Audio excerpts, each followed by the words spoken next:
Sot do të flasim për një nga pionierët e bërjes publike të jetës jashtëtoksore në planetin tonë dhe jo vetëm, personi me emrin Luis Elizondo.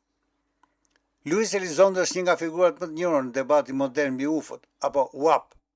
Ai u bë i famshëm në 2017 pasi deklaroi se kishte drejtuar programin sekret të Pentagonit për hetimin e fenomeneve ajrore të pa identifikuara, dhe më pas za dorëheqjen për shkak të asaj që e quajti mungesë transparence nga qeveria amerikane.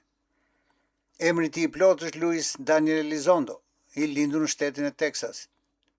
Babai i tij ishte një emigrant kubanez, i lidhur me grupin antikomunist Brigada 2606, i njohur për përfshirjen në operacionin e gjirit të derave kundër regjimit Fidel Castros. Ka studiuar mikrobiologji dhe imunologji në Universitetin e Miamit. Elizondo regjistrua në Ushtrinë Amerikane në vitin 1995 dhe shërbeu në inteligjencën ushtarake. Më vonë punoi si oficer civil i inteligjencës për Departamentin e Mbrojtjes. Gjatë karrierës së tij ai ka deklaruar se ka marrë pjesë në operacione kundër terrorizmit në Afganistan, lindjen e mesme, Amerikën Latine dhe në bazën e Guantanamos. Pjesa më e njohur e karrierës së tij lidhet me programin e avancuar për identifikimin e kërcënimeve ajrore. Ai u përfshi në këtë program në 2008-2009 dhe kishte si mision hetimin e fenomeneve ajrore të panjohura që mund të përbënin kërcënim për sigurinë kombëtare dhe kishte rol drejtues deri në 2017. Në tetor të këtij viti ai dha dorëheqje nga Pentagoni, duke thënë se qeveria nuk po i kushtonte vëmendje të mjaftueshme fenomenit UAP. Në 2024 boton një libër të quajtur Imminent, në të cilin flet për programin sekrete, materiale jo njerëzore dhe incidente ndryshme UFO. Shpjegon në libër si disa UAP përshpejtojnë me njëherë pas sistem shtytje, kryen manovra që do të shkatërronin avionët aktual, lëvizin në ajër pa humbje të dukshme shpejtësie dhe nuk lënë gjurmë termike që priten nga motorët konvencional. Gjithashtu flet edhe për Monsanto, që tashmë bler nga Bayeri gjerman, e cila në të shkuarën ka qenë përfshirë në studimin e gjenetikës së organizmave jo njerëzor. Për disa studiues, Luis Elizondo shikoi si agent dezinformues, duke çuar njerëzit në gjurmë të gabuara, sepse qemet vërtet si spion në radhët e agjensive të inteligjencës. Po të njëjtën gjë thonë disa edhe për David Grush, duke na çuar në një dyshim të madh dhe nuk e dim se kujt i besojmë. Megjithatë është pikërisht ky njeri që filloi programin e bërjes publike të jetës jashtëtoksore në planet, pikë së pari në Kongres, duke i dhënë kështu një kredibilitet të sigurt. Gjithçka që ka shkruar në libër janë vërtetuar edhe nga generalë të lartë rusë. Megjithatë, si David Grush, ashtu dhe Luis Elizondo janë në mbetim me ushtrinë amerikane dhe nuk mund t'i thonë të gjitha publikisht, sepse dëmtojnë seriozisht sigurinë kombëtare të Amerikës. Për shembull, David Grush deklaroi publikisht se nuk mund të thotë dot vende precize të bazave të jashtëtoksore për shkak të vendeve të tjera që merren me këto tema. Sikur Elizondo të tregoj sot se ku e fsheh ushtria amerikane teknologjinë e sotme, kjo do të qenë tradhti kombëtare. Sikur të tregoj rastet e sakta të rënies së UFO-ve, i bie që t'i jap rusë dhe kinezët të dhëna të rëndësishme. Me të drejtë lind pyetja: si ka mundësi që ushtria i jep leje për të treguar disa të fshehta? Kjo është diçka pozitive brenda Kongresit që i mbrojnë për të treguar ata që i tregojnë.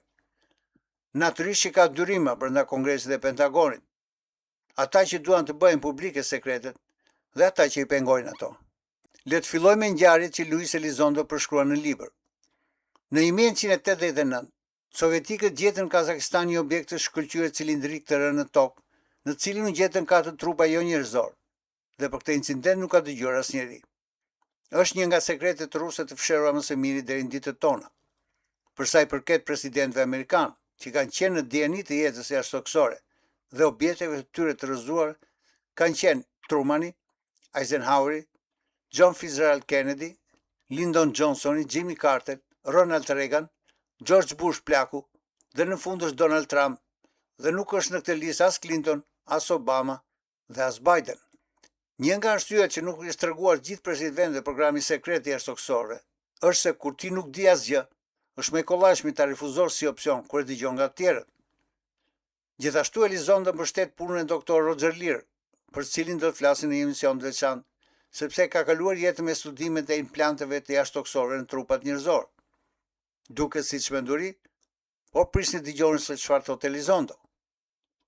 ka marrë pjesë personalisht në nxjerrjen kirurgjikale të një implanti të tillë që u gjet në trupin e një ushtari. Ky ushtar kishte patur një përvojë me një objekt fluturues dhe pas këtij incidenti, në trupin e tij u gjet një implant që ushtari nuk e mbante mend fare. Ishte vënë në një mënyrë të tillë që nuk sillte asnjë reaksion imunologjik. Elizondo shikonte si përpiqej doktori që të nxirrte implantin dhe çudia më e madhe gjatë kësaj përpjekje, implanti filloi të lëviz duke u shmangur instrumenteve dhe duarve të doktorit. Këto janë të dhëna që nuk janë dëgjuar kurrë në këtë fushë. Objekt që largohet përpjekjeve të doktorit duke u futur në indjet e ushtarit, ku si përfundim arritën ta nxjerrin nga trupi. Elizondo përmend në libër dhe një përvojë tjetër përjetuar së bashku me familje. Në shtëpinë e tij fillon të shfaqen sfera të vogla të dukshme në ngjyrë jeshile që fluturonin nëpër shtëpi, si dhe duke kaluar nëpërmjet mureve. Dëshmitari tjetër që e vërteton këto të dhëna është gruaja e tij Jennifer Elizondo, e cila për herë të parë në jetën e saj vendosi të dalë në media dhe të flasë për këtë fenomen të pabesueshëm, të cilin e kanë parë dhe fëmijët e tyre si dhe komshinjt. Isha duke ecur në korridor dhe sferat jeshile fluturonin pranë murit. Elizondo thosë se këto shfaqje filluan kur po studionte fenomenet UFO dhe quhet hijacker effect. Sa më shumë fillon të studiosh fenomenet UFO, aq më shumë ato të studiojnë ty. Logjikisht, këto sfera të vogla të dukshme janë si objekte zbulimi të dikujt që ka filluar të studiojë ty një lloj si dron të vegjël. Elizondo pak më vonë pati një përvojë të 3 objekteve në New York që lëshonin pikërisht këto dron të vegjël. Objekti, sipas Elizondos, që i madhësisë një ishulli të vogël, dhe këto objekte kanë shpesh dhe në ndeset amerikane. Në një rast, një objekt i tillë ndoqi në ndesë dhe i preu rrugën duke detyruar në nxehtësin që të vijë vërdall për të shkuar në destinacion. Një dëshmi tjetër na vjen nga një platformë nafte, punëtorët e së cilës kishin parë një objekt të tillë që lëvizte me shpejtësi të madhe nën sipërfaqen e ujit, dhe për këtë rast ka dhe një video rreth 20 minuta me një sil 4D, por që fatkeqësisht nuk e ka parë akoma dritën e diellit. Para disa muajve, i ftuar tek podcasti i Joe Roganit, tregoi një histori të pabesueshme. Ekziston një pilot helikopteri që unë kam mik, i cili ndodhe në Karaibe në fund të viteve 90. Po merresh me mbledhjen e raketave të lëshuara gjatë testimit nga marina. Raketës i mbaronte karburanti dhe binte në ujë, dhe detyra e helikopterëve që t'i nxirrin nga uji në breg dhe studionin të dhënat. Në një moment, kur po ulin zhytësin poshtë, piloti, ndihmës piloti dhe shefi i ekipit po ndiqnin nga lart se si zhytësi po kapte raketën për ta ngritur lart. Papritur, diçka rrethore e zezë si djalli, filloi të ngjitej nga thellësia drejt sipërfaqes, duke tërëzuar ujin përreth. Zhytësi u trem për vdekje dhe filloi ngjitej lart në panikë sipër. Ndërkohë, në helikopter nuk dinin se çfarë të bënin. Për masat e aty objekti që rrethori sa një ishull i vogël. Në momentin kur po i afrohej sipërfaqes, e thithi raketën dhe u zhduk nga pamja duke u zhytur në thellësi të ujit. Një nga personat që e di mirë këtë ngjarje është David Fravor, dhe kur i krahason këtë ngjarje me të tjerat, gjërat fillojnë të marrin kuptim. Siç e shikoni, ky është një fakt tjetër që tregon interesin e jashtëtoksove për armatimet tona. Dhe siç e kemi theksuar shpesh në kanal, ata nuk lejojnë përdorimin e kokave bërthamore.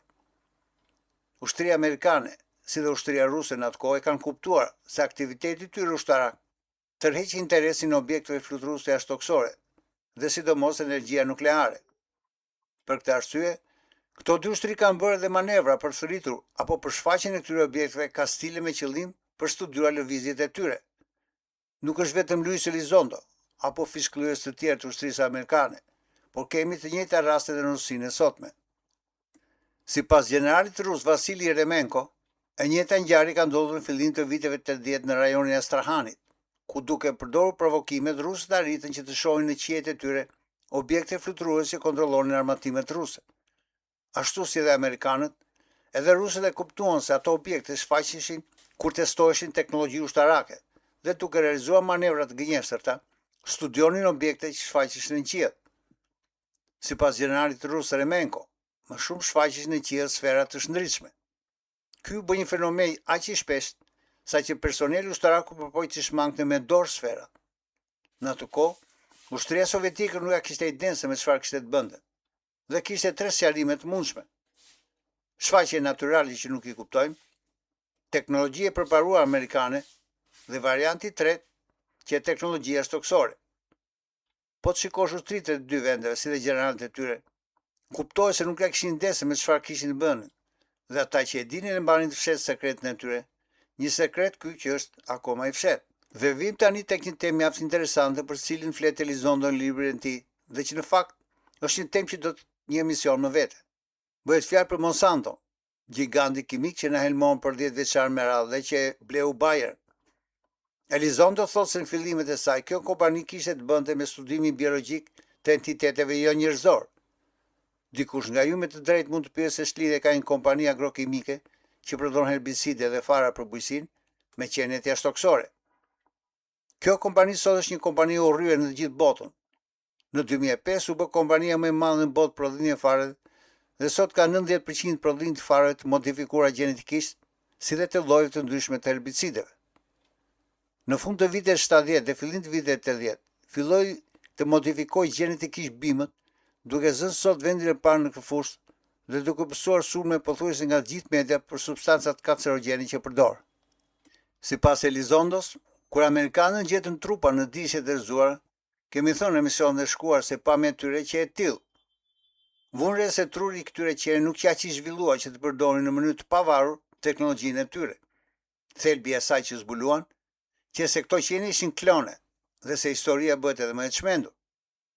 Disa nga këto qenje janë qenje sintetike biologjike automatike të komanduara nga një burim tjetër. Me një fjalë, këto qenje që ndrorit të përparuar që nuk kishin vetë veprim, ishin qenje që ishin prodhuar me inxhinieri gjenetike për të shërbyer dikujt. Duke parë këtë zhvillim, raca jonë filloi të modifikojë për herë të parë fara bimore. Dhe duke qenë se Elizondo thotë vërtetën për këtë temë, historia me Monsanto fillon dhe bëhet e frikshme.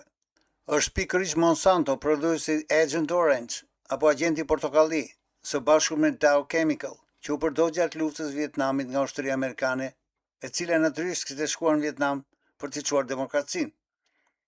Agenti portokalli ishte një përzierje herbicidesh, që u spërkat mbi Vietnam nga viti 1962 deri në 1971, për shkatrimin e pyjeve ku me demek fsheshin forcat vietnameze, shkatrimin e të korrave dhe burimeve ushqimore. Kjo substancë u bë famkeqe, sepse përmbante dioksin, një ndotës shumë toksit ky që lidhet me kancerin, defekte të lindjes dhe sëmundje të tjera serioze. Pasojat shëndetësore vazhdojnë të diskutohen edhe sot. 2/3 e gjithë herbicideve të hedhura në Vietnam ishin agent portokalli, duke bërë kështu atë herbicidi më të përdorur të luftës. Në librin e tij, Elizondo nuk i quan këto qenie miqësore dhe mundet thotë që të kemi dhe një pushtim nga ata nëse nuk ka ndodhur akoma. Ne si rast njerëzor kemi arritur në një pikë ku ngjajmë me delet, të cilat nuk e kuptojnë se armiqtë e tyre janë njerëzit dhe qenë. Një nga pionierët e bërjes publike të agjendës aliene, George Knapp, së bashku me Jeremy Corbell, thotë: po sikur njerëzimi të mos jetë gati të kuptojë realitetin brutal të ekzistencës sonë, të mos kuptojë se jemi një projekt agroteknologjik në këtë planet. E imagjinoni ç'do të thotë një projekt agroteknologjik në këtë planet. Vazhdoni të qëndroni në kanal për të rejat e fundit dhe deri tek emisioni i radhës, mirupafshim.